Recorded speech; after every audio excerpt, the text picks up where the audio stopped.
The Alpha Sessions. Hello, welcome to the Alpha Sessions. I'm Natalie Lindi and I'm here with Siobha today. She is a singer-songwriter and also a very, very good friend of mine. So, Siobha, for people who don't know you or your music or your style, who are you? Who is Siobha? Siobha, I am a singer, songwriter, guitarist. My music I would describe as introspective, honest, soulful, but with a lot of 90s rock and folk influence. I love that.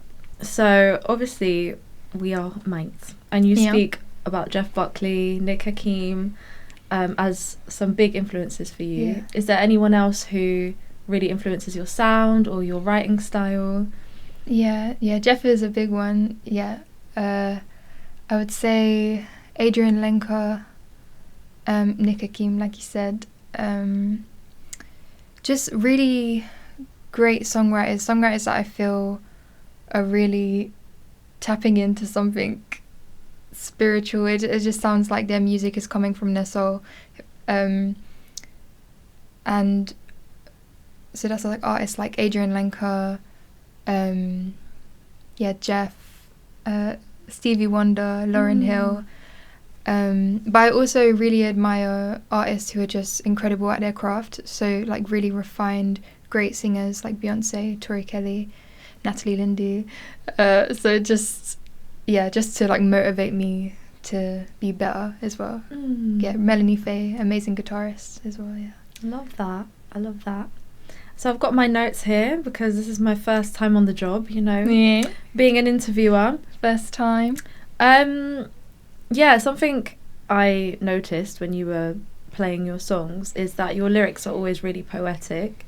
And I was wondering, because I don't think I've asked you this, but how do you choose which lyrics to use and which words to use? Is it a thing of by the sound, like you want it to fit a certain sound, or is it by their meaning, or like how do you write your lyrics? Yeah, it's crazy. It's like the intention is actually not poetic at all. It's actually to fit a vowel sound. Like my songs are always influenced by, I think, sound first. So like I start with guitar, like harmony is so important to me.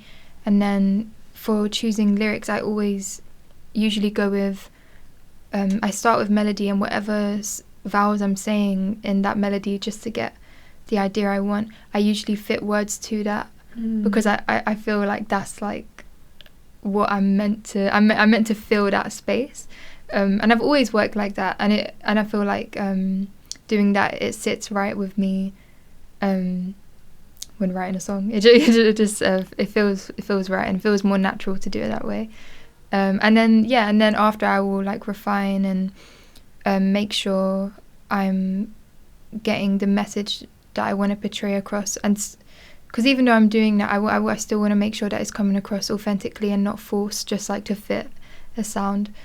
Then after I try refine and really, I see it as like a puzzle, and it's like so satisfying and like fulfilling to me to like, find any way and any just any way to get what I want to say across in a way that still fits this sound that I want to create. Yeah. Does it usually take you a long time to finish a song, or is it like most of the time it will be like in a day you've written it, or is it like for certain songs it will take you years, other songs it's like really quick? Yeah, I think this is like common with like most songwriters. Like you'll know, like sometimes you have those ones that just flow through you within like 10 minutes. It can just come out. And then there's other ones where it's like, for example, my first single, I wrote the first verse at like the beginning of the year, and then by the end of the year I finished with the chorus. And so it's like a really lengthy process. And I think either way they can be just as meaningful, and it's just always different. Whatever serves the song. Sometimes it needs time, and you need to just give it time. Natalie Lindi song. I like take time away from it, and it allows me to get into a headspace where I can come back to it and have better ideas. Yeah. I find that as well. Sometimes if I try and force it, it doesn't sound right. Yeah. It sounds like you can hear that it's been forced. Yeah. It's just not right. Well, lovely. Now the people know how you write your songs. So not only are you an artist in terms of music, you're also a very talented animator. Oh, thank you. Newly animator. Newly? New animator. Yeah. It's very new still. Yeah. And you have developed a character, a being called O. Yeah. So who is O and what does O represent to you? O is spirit, but the kind of origin story in the first animation I made is that they're the spirit of the moon, and that was to meet. It was how they came about. It was is to meet the story that I wanted to portray, which is the famous love story of the sun and moon, and then O kind of comes out of the moon to try to reach the sun. So that's like their origin story and where they come from. And I keep the moon symbolism and that it's their home throughout the animation in small ways, but it's mostly focused on that they're spirit, and they're just kind of spirit in this human-like form, just so I can show their expressions and personality and kind of myself as well through the animations. Yeah. And O, for people that are listening or haven't seen Siobhan's Instagram, O is a long-faced being with crosses as eyes and a cross as a mouth. Yeah. And to me, like when I look at O, I think, oh, it's just like a blank sort of slate, and people can project what they want onto him. Yeah, or them. absolutely. Yeah. And you recently filmed a music video, which I was part of. Yeah. And we had face paint on, and everyone had crosses on their eyes and over their mouths, and that was really cool. So whenever that comes out, people go and watch it. Yeah, February next year is the aim. February next year. So it's February 2024, people.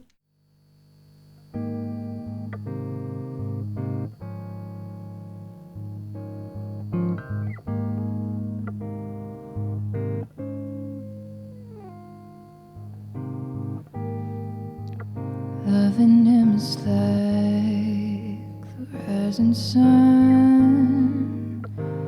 You just know. Never could deny ethereal sense of home.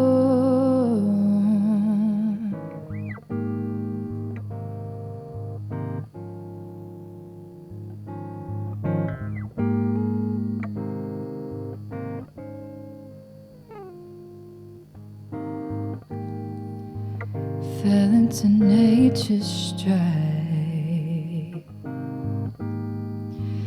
felt in the night brought to him only my words. It was enough, 'cause he lights my inner knowing. It's beyond his eyes, so I've known. The wind is blowing to a line, but yeah, keep moving closer, and I don't mind.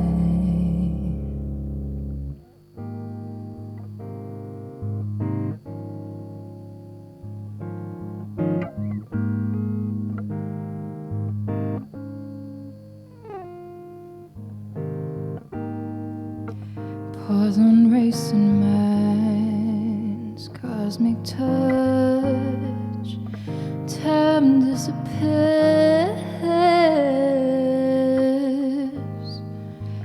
Talk all through the night, said I keep him up.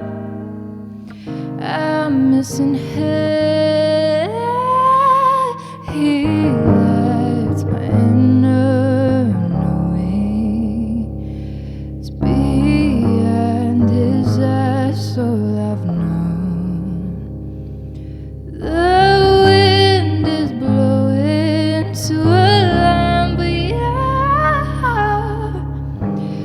you're moving closer, and I don't mind.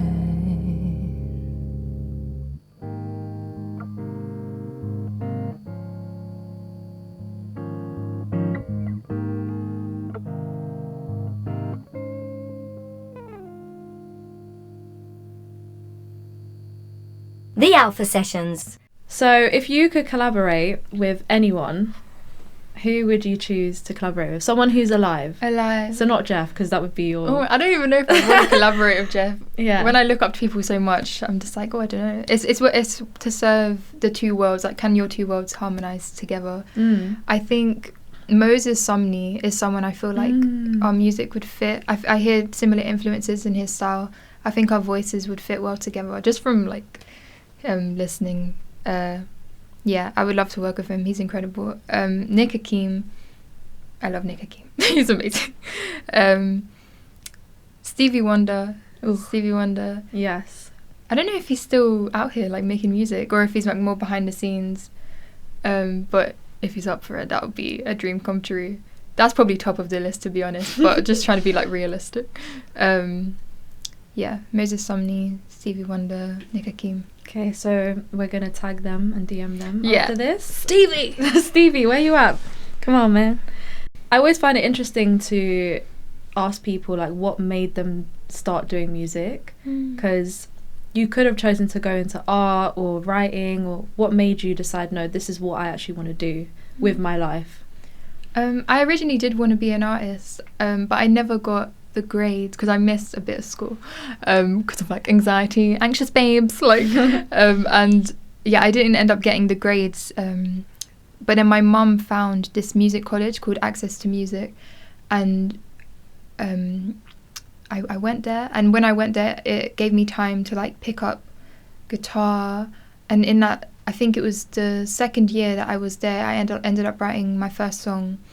And I think I was just inspired being around like all different musicians. It was the first time I was in an all music environment, and I had that time, and I had my own guitar at that point, and I wrote my first song, and I remember the feeling. I remember it so well because I was like sitting on the edge of my bath at my mom's house, and it just like poured out of me, and I'd never like written one before, but it just, the way it just like flowed, and it felt like very natural.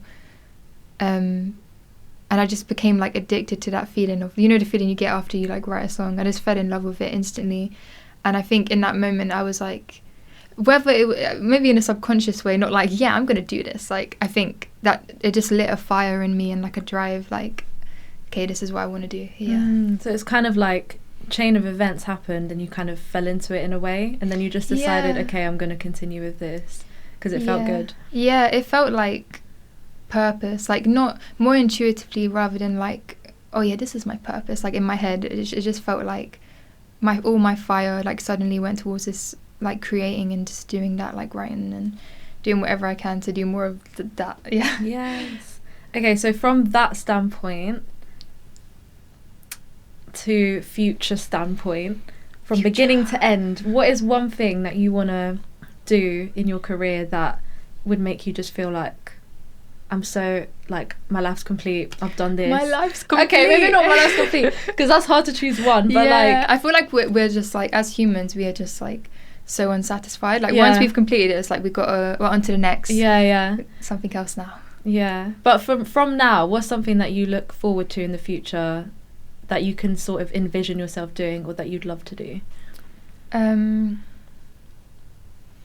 so many things. One thing that I have in mind right now is live. Like, all the artists that influence me so much have incredible live shows recorded. It's like stapled in like YouTube or wherever on DVD. So there's like Lauryn Hill live at the MTV Unplugged, Jeff Buckley live in Chicago. That's all I can think of the top of my head. I've seen like loads of Big Thief videos, which is Adrian Linker's band, and I don't know, for me live is not something that comes natural to me, and it's just something I admire so much, and although it's not something that comes natural, it's something that I have a fire for that as well. Like I would love because of watching all these artists I love and just how inspired that made me. It's just a whole different field, a whole different world, and a different craft to refine, and an experience as well. Like, I think it's the most magical part of music, like that connection with audience, and just being present and like performing your songs like never the same each time, like in its purest form. It's incredible. It's like the most magical thing about what we do. And I think to have a live solid like video of like a collection of songs that I'm really proud of would be a dream. To look back on it and just be like, yeah, like I killed that. Yeah, it's a dream. Manifesting it. Yeah.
The Alpha Sessions. So you performed Somewhere Over the Rainbow. I did, yeah. And why that song? Also, people who are listening, Siobha does amazing reharmonizations, if that's a word, of existing songs and just creates her own version of them. And I said to her she should record this because it's just... It's beautiful. Release it. Get the permissions somehow. Yeah. But I know it's a beautiful song, but was there any other reason that you chose to sing it? Like, does it have a deep meaning for you, or is it just like you just wanted to sing it? Reharms in general, the songs I choose are usually like songs that I'll be running through my head a lot. If it's running through my head throughout the week or something, I'll be like, okay, I'm very like, you know me, I'm very like meaningful with everything, and I'm like, oh yeah, I'm meant to do a rehum of this, spiritual babe. Yeah. So like, and I think at the time, I can't remember why, but I think it was like touching me in a way of like, sometimes I just need to do that, like, and then and the rehum is like put in my own expression so it feels mine. And I feel more connected to it, and I can sing it in a way where it's more fulfilling to me. And I feel like the rehum thing is inspired a lot by Jeff as well, because he would do that a lot, and I would find that so amazing how he would just... songs that I thought were his, I would end up finding out are like someone else's from like 60 years ago, but he just made it completely his own. And just, I really enjoy doing that. But what was your question? Yeah, no, that makes sense. Yeah. You answered it. I feel like I skipped what you said. Yeah. No, you did. So it's just like you choose them because they speak to you and they stay with you, basically. Yeah.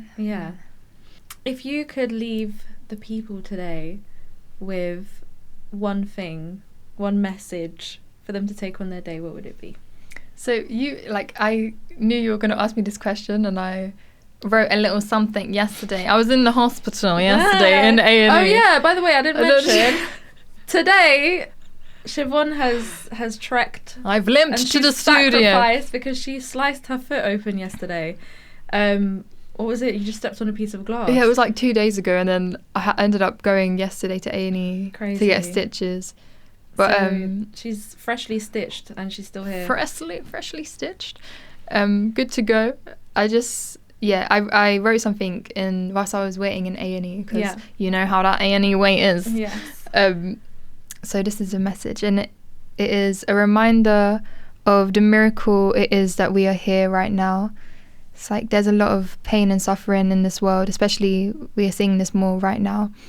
But we are here, and we don't know how long for, and we all find purpose and meaning for why we are here in different things, different religions and gifts that we have, or some of us are just like doing our best each day to find that purpose and just being, which is enough. And I feel like it's not said enough that is enough. But yeah, we are all, I fully believe that we are all part of a collective movement, like creating ripples towards a higher purpose for humanity, whether we realize it or not, and whether we feel it or not. You just being here is a miracle. You are valuable. You are a miracle of life. I hope everyone finds love and laughter in their day-to-day and recognizes the magic that is constantly flowing through this earth.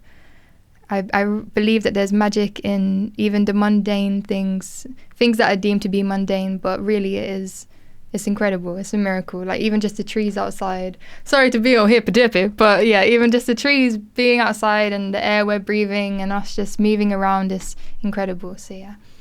I'm going to cry. That was beautiful. That was really 16, beautiful. So angels are like 16. Like, the time right now is 16. Gosh, this is true. Spiritual. That was really What a beautiful joy. message, and I think people need to hear that, because especially in our society, it's like you have to be doing something, achieving something, when it's true, being is enough, and like It's enough. us being alive is a blessing. There's no rules. We've just been true. told that there's rules, and we have to live up to these things and the standard of living, but just do what you want. You're here, and it's your choice for whatever you want to do. Enjoy it. Socials, where can people find you? Socials. So my Instagram is I'm.Siobhan.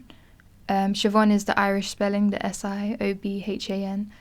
I have a YouTube. I think if you just type in Siobhan, it should come up, Siobhan Music. I did have TikTok, it's deleted, but if I'm going to open it back up, and that's I.am.Siobhan. Yeah. Amazing.